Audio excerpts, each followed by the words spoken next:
I had barely taken off my combat boots when my stepdaughter dumped 2 suitcases inside my front door, looked straight at me and said, "Make room. We're staying here. Not can we stay for a few nights? Not we're in trouble." Just that. I was standing in the entryway of my own house in Franklin, Tennessee, still wearing the same sand-colored t-shirt I'd traveled home in from Fort Liberty. My duffel bag was on the floor beside me. My shoulders ached from the long drive. All I wanted was a hot shower, a turkey sandwich, and one quiet night where nobody needed anything from me. Then Amanda showed up. Amanda was my husband David's daughter from his first marriage. 31 years old, sharp as a tack when she wanted to be, and just as sharp with her mouth when she didn't. Her husband Tyler stood behind her with that uncomfortable look men get when they know something is wrong but have decided silence is safer. I looked from the suitcases to Amanda's face. "Is everything all right?" I asked. She brushed past me like she owned the place. "We're between rentals." Tyler mumbled, "Hey, Rachel." "Hey, Tyler," I said, still trying to make sense of it. Amanda walked straight into my kitchen and set her purse on the counter. Not gently either, like she was claiming land. David wasn't home. He was in Tucson helping his older brother after knee surgery. He'd called that morning and said, "Enjoy the peace, honey. You earned it." I almost laughed thinking about that. Amanda opened my refrigerator, made a face at the leftovers, then turned toward me. "Since you're home now," she said, "this should work out fine." I crossed my arms. What should work out fine? She pulled a folded yellow legal pad sheet from her purse and tossed it onto my kitchen table. I looked down. Breakfast ready by 7 a.m., do my laundry daily, dinner ready by 6 p.m. For a second, I honestly thought it was a joke. Not a funny one, but still a joke. Amanda leaned against the counter. "I don't function well without breakfast. Tyler needs his work shirts done, and we eat early." Tyler stared at the floor. I picked up the paper and read it again, slower this time. There was even a little star beside laundry, like she'd put thought into it. I could have yelled. After 22 years in Army logistics, I knew how to raise my voice and make a room go still. But I also knew something else. Anger makes people sloppy. So I folded the paper once, laid it back on the table, and smiled. Amanda smirked. "Good, glad we understand each other." I looked at the clock on the stove. 10:47 p.m. "Sure," I said, "we understand each other." And at 6:30 the next morning, Amanda learned exactly what I meant. At exactly 5:15 a.m., my alarm buzzed. Not because I had somewhere to be. Because after more than 2 decades in the Army, my body didn't know how to sleep past dawn. The house was quiet. I slipped out of bed, pulled on an old pair of running shoes, and stepped onto the back patio with a mug of black coffee. The August air in Franklin was already warm, carrying the smell of freshly cut grass from somewhere down the street. For 20 minutes I stretched and walked laps around the backyard. No yelling. No arguing. Just breathing. By 6 o'clock I had already made my bed, unloaded the dishwasher I'd started before going to sleep, and checked the weather. Habit was hard to break. Inside, Amanda and Tyler were still asleep. I glanced at the yellow list she'd left on my kitchen table. Breakfast ready by 7 a.m. Do my laundry daily. Dinner ready by 6 p.m. I smiled again. Then I folded the paper neatly and slipped it into my planner. Not because I intended to follow it. Because someday I had a feeling I'd want to remember exactly how this all started. At 6:30 I grabbed my truck keys. Instead of pulling eggs out of the refrigerator, I walked into the garage. The old blue Ford F-150 I'd owned since before marrying David started on the first turn. I opened the garage door. The sound woke Amanda. A minute later the front door flew open. She stood there wearing silk pajamas, hair sticking up on one side. "Where are you going?" she demanded. I looked over from the driver's seat. "Morning? It's 6:30. "I know." "What about breakfast?" I raised an eyebrow. "What about it?" She blinked. "You saw the list." "I did. And I never agreed to it." She folded her arms. "I thought we understood each other." I smiled politely. "We do." She stared at me, waiting for more. "There wasn't any." I backed out of the driveway. Her voice followed me all the way to the street. "This is unbelievable." I spent the next 3 hours doing exactly what I'd planned before Amanda ever showed up. I stopped at Harlan's Hardware for a new mailbox post that had been on my shopping list for months. Then I picked up fresh tomatoes from the Franklin Farmers Market. I even treated myself to breakfast at Biscuit Love, where the waitress recognized me from years ago. "Back from deployment?" she asked. "Yesterday." "Welcome home." Those 2 simple words meant more than she probably realized. By the time I got back just before 10, Amanda was pacing in my driveway. "You left us here." I certainly did. We haven't eaten. I looked past her toward the kitchen window. There are eggs. We don't cook breakfast. I guess today would have been a good day to learn. Tyler appeared behind her, looking embarrassed. Rachel, he said quietly, we didn't mean to upset you. Amanda shot him a glare. He immediately looked away. Interesting. Maybe not everyone in this marriage was reading from the same script. I carried my groceries inside. Amanda followed me. You know, she said, Dad would want you to help us. I set the tomatoes on the counter. You've spoken to him. She hesitated. No. Then let's not decide what David wants. Her face tightened. For the first time since she'd arrived, I noticed something. She wasn't used to people telling her no. And people like that usually made mistakes when they realized they couldn't control the room. I intended to give her every opportunity to make one. When you've spent 22 years in the Army, you learn something that applies just as well to family as it does to military operations. Never act on emotion when facts will do the job better. Amanda spent the rest of Saturday pretending she hadn't embarrassed herself that morning. She ordered takeout for lunch, left the empty containers on my coffee table, and turned my living room into her personal office. Tyler followed her around, carrying boxes upstairs without saying much. I stayed busy. Not because I was avoiding them. Because I had work to do. Around 1 o'clock, I drove downtown to the Williamson County Register of Deeds office. The woman behind the counter smiled when I explained what I needed. Copy of your property deed, she asked. That's right. She printed it in less than 5 minutes. There it was. My name, Rachel Ann Morgan. No one else's. I'd bought that little brick ranch house in 2015, 3 years before David and I met at a Veterans Day fundraiser in Nashville. Back then, I was still stationed at Fort Campbell. I wanted a quiet place to come home to after training exercises and deployments. Every mortgage payment had come from my paycheck. Every renovation had come from my savings. The screened porch, the hardwood floors, the kitchen remodel, mine. When David and I married 2 years later, we had an honest conversation that neither of us found romantic. Assets, retirement accounts, the house, his lake cabin in Kentucky, my home in Franklin. Neither of us wanted our children dealing with legal confusion someday. So we signed a prenuptial agreement, not because we expected to divorce, because we expected life to get complicated. That afternoon, I stopped by the office of Linda Prescott, the attorney who had handled our paperwork years earlier. She welcomed me into her office with a warm smile. Rachel, good to see you, home from overseas. Just got back. What can I do for you? I explained everything. Amanda, the suitcases, the list, the demand that she'd moved in. Linda listened without interrupting. When I finished, she leaned back in her chair. Did you ever invite them to live there? No. Did David? Not that I know of. She nodded slowly. Then legally they have no right to occupy your home without your permission. The words weren't surprising.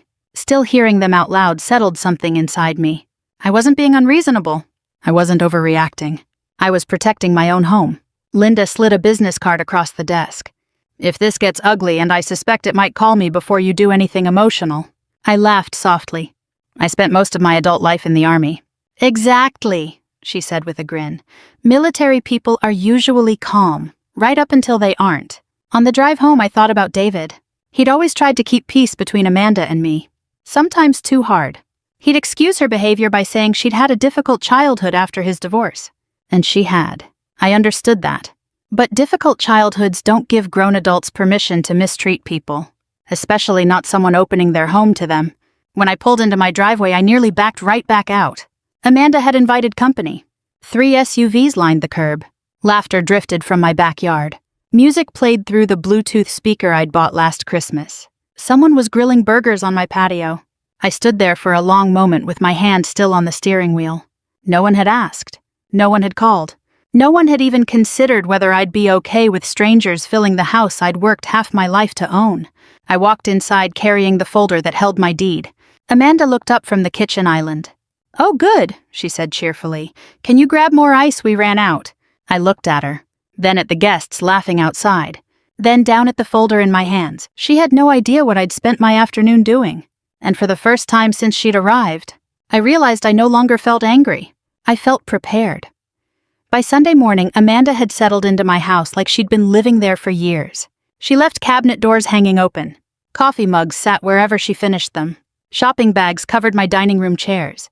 It wasn't the mess that bothered me. It was the assumption. She acted like someone else would always clean up after her. And according to that yellow list she'd tossed onto my kitchen table, that someone was supposed to be me. I kept my routine. Coffee at dawn.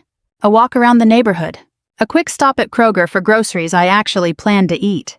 When I came back, Amanda was standing in my kitchen with my phone charger in her hand. "You have another one of these?" she asked. "That's mine." "Oh," she shrugged and dropped it on the counter. No apology.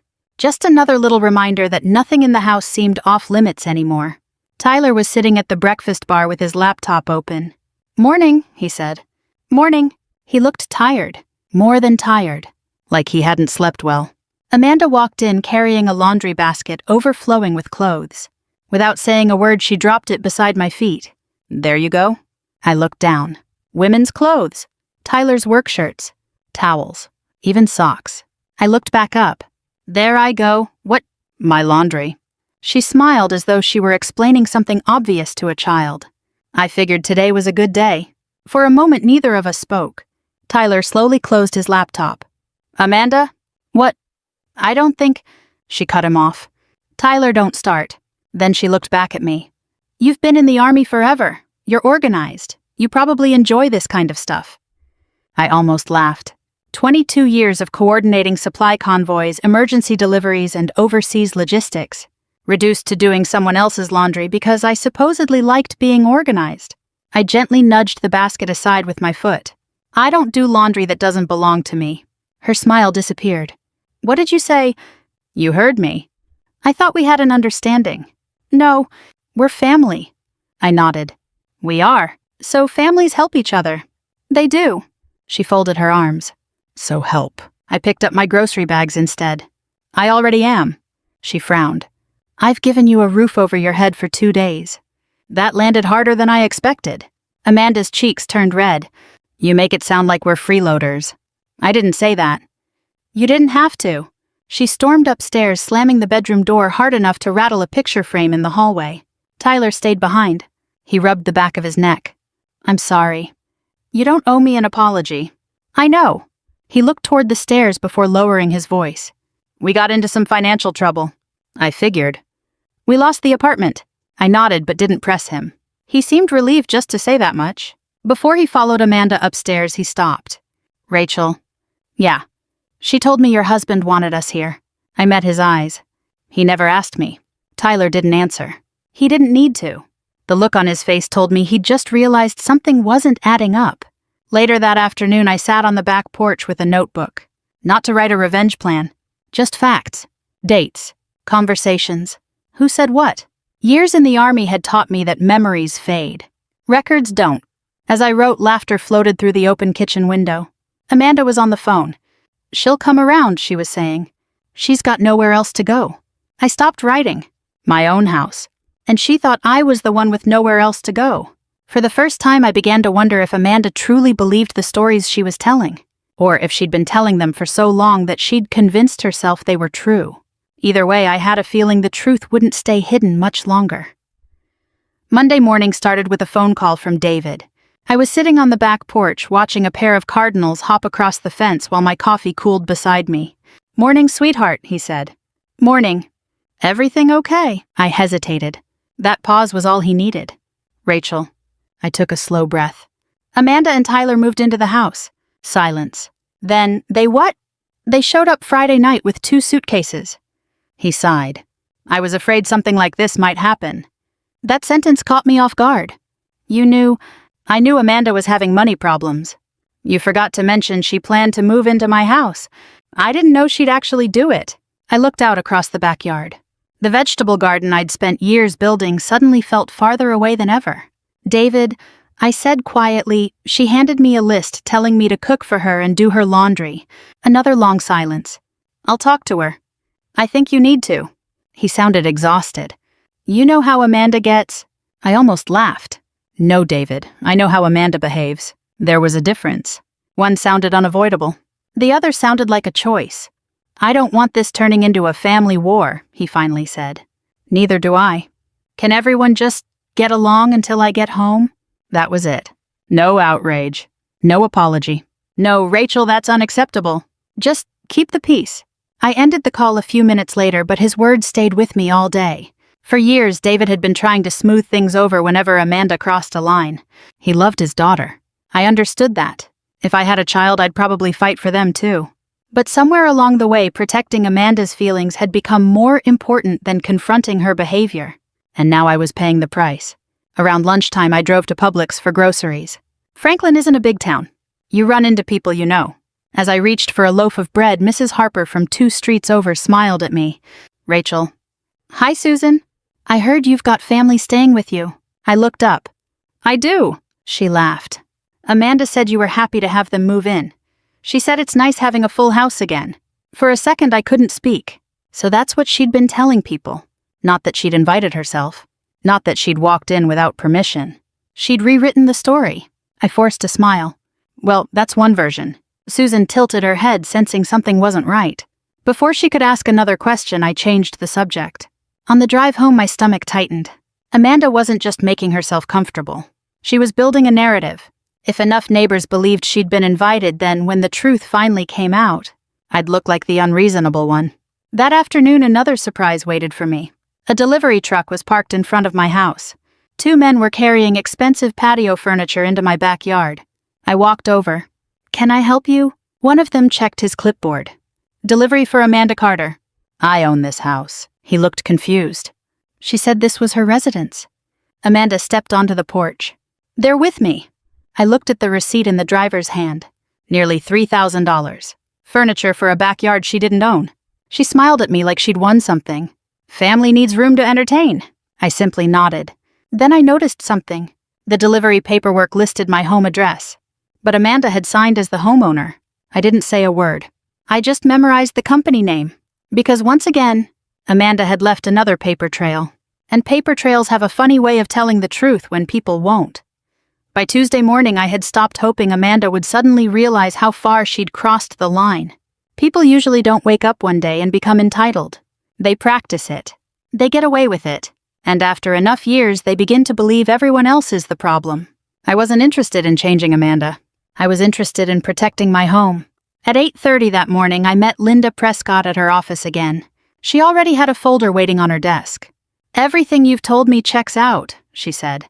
The deed, the mortgage history, the homeowner's insurance, everything is in your name. I nodded. What about David? Legally, he has certain marital rights. Amanda doesn't. Linda slid another document toward me. If you ask them to leave and they refuse, don't argue. Call the sheriff. Let the law do the talking. That sounded exactly like something an army commander would have said. Don't create unnecessary conflict. Follow procedure. I smiled. I can do that. Before I left, Linda looked at me carefully. Rachel, how are you holding up? I thought about the question. I've handled rocket attacks with less stress. She laughed. I believe you. But this is different. Because it's family. Because I love my husband. Saying it out loud hurt more than I expected. David wasn't the enemy. But every day he delayed coming home, Amanda became bolder.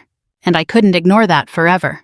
On my way back, I stopped at the Williamson County Sheriff's Office. Not to file a complaint. Just to ask questions. Deputy Mark Ellis met me in the lobby. He listened patiently while I explained the situation. So they're not tenants, he asked. No. No lease? No. No rent? No. He nodded. If it comes to it, call us before things get heated. We'd rather prevent an argument than break one up. That was exactly what I wanted to hear. Everything stayed calm. Everything stayed legal. No drama. When I arrived home, I found Tyler sitting alone on the back porch. He looked worn out. You got a minute? He asked. Sure. He stared into his coffee for a while before speaking. I owe you an apology. You've already said that. I know. This one's different. I sat across from him. He rubbed both hands together. I found out Amanda filled out the change of address forms online. So, she marked herself as the homeowner. I looked at him. You didn't know. He shook his head. I thought she had permission. And now, he let out a long breath. I don't know what to think anymore. For the first time, I genuinely felt sorry for him. Tyler wasn't blameless. He'd gone along with Amanda. But he also looked like a man who had believed the person he loved. That realization couldn't have been easy. Before we could say another word, Amanda opened the back door. There you are, she snapped. She looked at Tyler. Why aren't you unpacking the rest of the boxes? I was talking. Well, stop. He stood without arguing. As he walked past me, he quietly said, I'm sorry. Amanda didn't hear him. She was too busy glaring at me. That evening after they went upstairs, I couldn't sleep. The house didn't feel like home anymore. Every floorboard creak reminded me someone was living under my roof who didn't respect me. For the first time since all this began, I questioned myself. Would asking them to leave destroy David's relationship with his daughter? Would he resent me? I stared at the ceiling for nearly an hour. Then another thought came. If I allowed Amanda to keep treating me this way simply to avoid conflict, what kind of marriage would I be protecting? By sunrise, I had my answer. Some things are worth saving. Others are worth standing up for. And sometimes, those turn out to be the very same thing. By Thursday afternoon, I knew something was different the moment I turned onto my street. Cars lined both sides of the road. Pickup trucks, SUVs, even a couple of golf carts from the neighborhood farther down the hill. I hadn't forgotten what day it was. Every August, our subdivision hosted an informal end-of-summer barbecue. Usually, everyone brought a side dish, kids ran through sprinklers, and the men argued about football before the preseason had even started. This year, apparently, Amanda had decided to become the hostess. I parked my truck in the driveway and just sat there for a moment. Music drifted from my backyard. Country songs. Laughter. The smell of hamburgers floated through the open windows. I hadn't invited a single person. When I walked through my front door, Amanda barely looked at me. "Oh, you're back," she said, carrying a tray of hamburger buns toward the patio. I looked around my kitchen. My serving bowls were on the counter. My casserole dishes had disappeared. Someone had opened the cabinet where I kept my grandmother's china. "What's going on?" Amanda answered without stopping. "We're having people over. I can see that." She shrugged. "It's just neighbors. Just neighbors." As if 30 people wandering through my house was the most normal thing in the world. Outside, Tyler was standing by the grill flipping burgers. When he saw me, his smile disappeared. He walked over quietly. "I didn't know she'd invited this many people." "How many?" "I thought maybe 6. I glanced around the yard. There were children playing cornhole. A group of women sat beneath my maple tree drinking sweet tea. Several men were gathered around the smoker discussing college football schedules. At least 30 people. Maybe more. Amanda clapped her hands together. "Everybody—" Conversation stopped. She raised a paper cup. "I just want to say thank you for welcoming us into the neighborhood." A few people applauded politely. Then she smiled proudly. "It feels wonderful finally making this house our family home." I saw Mrs. Harper nod. The same neighbor I'd met at Publix. She believed every word. Amanda continued. "My dad always wanted us living here together." Another lie. A bigger one this time. I felt every eye drift toward me. I could have interrupted her. I could have embarrassed her right there. Instead, I picked up a pitcher of iced tea and started refilling glasses. Mrs. Harper walked over. "You've been awfully quiet." I smiled. "I'm listening." She leaned closer. "Everything okay?" I looked around my backyard. At my patio furniture. My flower beds. The porch swing David and I had built together one fall weekend. Everything I loved was still there. Only the truth was missing. "I think," I said softly, "everyone will understand soon enough." Across the yard, Amanda laughed loudly after telling another story. "And Rachel doesn't mind helping around the house. She's retired military. She's used to taking orders." Several people chuckled. Not because they were cruel. Because they assumed she was joking. I didn't laugh. Neither did Tyler. He lowered the spatula onto the grill and looked away. He couldn't even meet my eyes anymore. As the sun dipped lower, I slipped inside the house, not to hide. To make one phone call. Linda answered on the second ring. "Rachel." "I think it's time." "Are you sure?" I looked through the kitchen window at Amanda smiling for her audience as if she'd owned my home for years. "I've never been more sure." Linda's voice stayed calm. "Tomorrow morning." "Tomorrow morning. I'll arrange everything." I thanked her and ended the call. When I walked back outside carrying another tray of lemonade, Amanda flashed me a satisfied smile. She thought she'd won. She thought all those witnesses had become her allies. She had no idea that by inviting the entire neighborhood into my backyard, she had accidentally invited them to watch her own downfall. At exactly 10 o'clock Friday morning, my doorbell rang. Amanda barely looked up from the kitchen island. "Rachel?" She called stirring cream into her coffee. "Can you get that?" I set my mug down. "I'd be happy to." When I opened the front door, Deputy Mark Ellis stood on the porch beside Linda Prescott. Linda carried a slim leather folder. The deputy tipped his hat. "Good morning, Ms. Morgan." Morning, Deputy? Amanda looked over from the kitchen. The smile disappeared from her face. What is this? I stepped aside. Please come in. The deputy entered first. Linda followed. Amanda laughed nervously. Oh, this is ridiculous. Did someone complain about the barbecue yesterday? No, I said calmly. This isn't about the barbecue. Tyler walked downstairs already dressed for work. He stopped halfway when he saw the uniforms. What's going on? Deputy Ellis spoke in the same steady voice I'd heard at the sheriff's office earlier that week. I'm here because we've received a request from the homeowner regarding unauthorized occupants. Amanda frowned. What? The homeowner? She pointed toward me. She means my dad. I didn't answer. Linda opened her folder. Actually, she placed 3 documents on the dining room table. The recorded deed, the mortgage payoff, the property tax records. Every single one listed only one owner, Rachel Ann Morgan. Amanda stared. That's impossible. Linda slid another document across the table. The prenuptial agreement signed before Rachel and David were married. Amanda picked it up with shaking hands. She skimmed the first page, then the second. Her face slowly drained of color. This, she looked at me.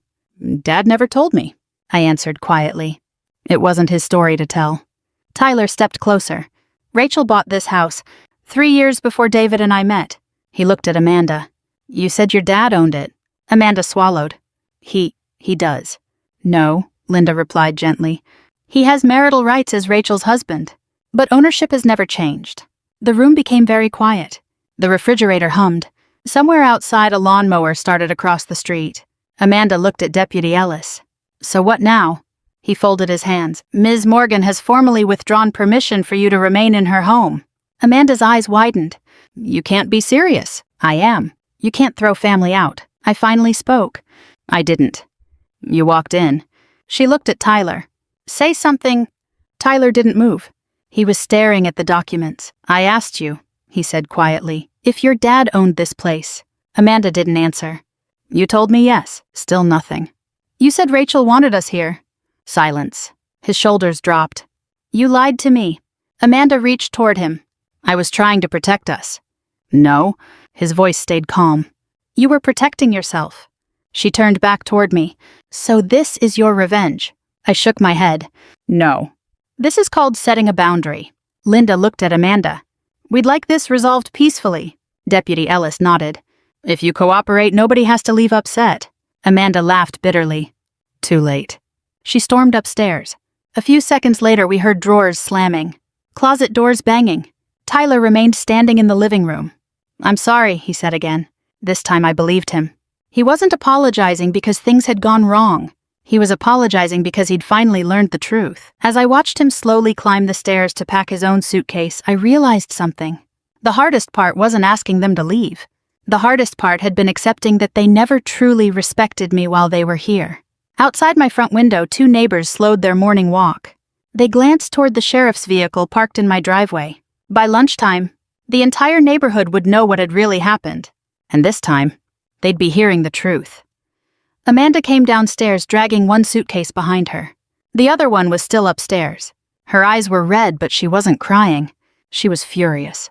Tyler followed a few steps behind, carrying 2 cardboard boxes. He never looked at me. He never looked at Amanda either. He just kept his eyes on the floor like a man replaying every conversation he'd had over the past week.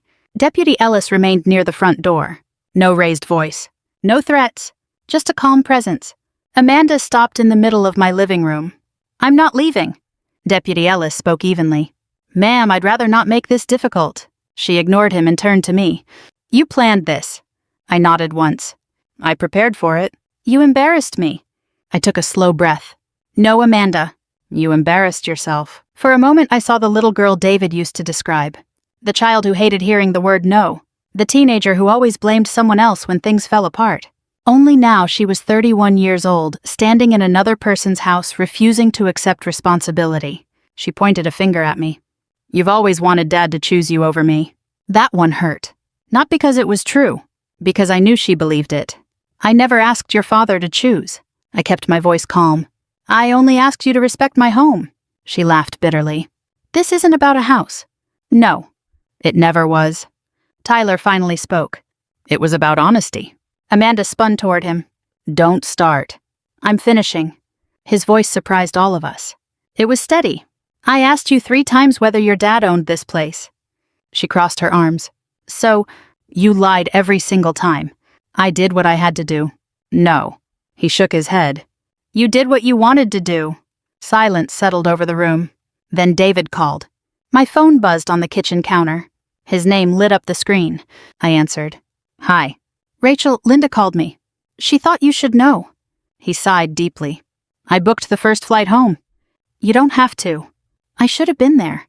His voice cracked just enough for me to hear it. I kept hoping everyone would work it out. I know. I was wrong. I closed my eyes for a second. Those 4 words meant more than a dozen apologies. He finally understood. I'm sorry, he said quietly. So am I. After we hung up, I walked back into the living room. Amanda had stopped arguing. She looked smaller somehow. Not physically. Emotionally. Like the confidence she'd been carrying all week had finally slipped away. Deputy Ellis checked his watch. Folks, let's finish this peacefully. Tyler picked up the last box. I'm ready. Amanda stared at him. You're leaving too? He nodded. I can't build a marriage on lies.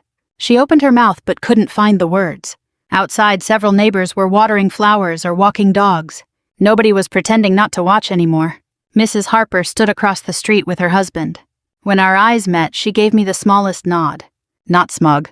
Not pitying. Just understanding. Amanda pulled her second suitcase across the porch. The wheels bumped loudly down each step. The very same suitcases she'd rolled into my house less than a week earlier. Only now there was no confidence. No list. No orders. Just silence. I stood in the doorway until Tyler loaded the last box into their SUV. Before getting inside, he looked back. I really am sorry, Rachel. I know. He closed the tailgate. Amanda climbed into the passenger seat without looking at me. The SUV backed slowly down my driveway. I watched until it disappeared around the corner. Then I looked at my front porch. For the first time in days, it finally felt like home again. The silence after they left felt almost unfamiliar. For nearly a week, every room in my house had been filled with footsteps, slammed doors, and conversations that left me emotionally exhausted. Now all I could hear was the grandfather clock in the hallway ticking away just like it had before Amanda ever showed up. I stood in the kitchen for a long time. The yellow list was still tucked inside my planner.